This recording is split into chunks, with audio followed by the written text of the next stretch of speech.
আমাদের কাছে খবর আছে এই নির্বাচন কমিশনের কারা কারা কিছুদিন আগে ক্যান্টনমেন্টে সিএমএইচে ভর্তি ছিলেন।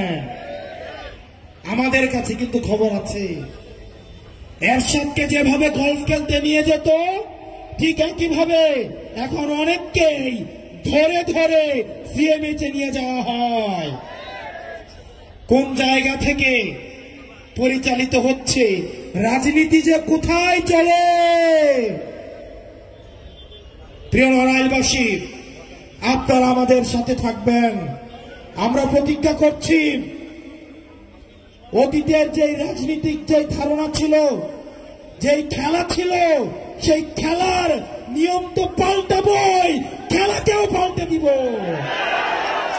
এই রাজনীতিবিদদের জন্য আমরা কঠিন করে অবশ্যই ছাড়বো, অবশ্যই ছাড়বো, অবশ্যই ছাড়বো।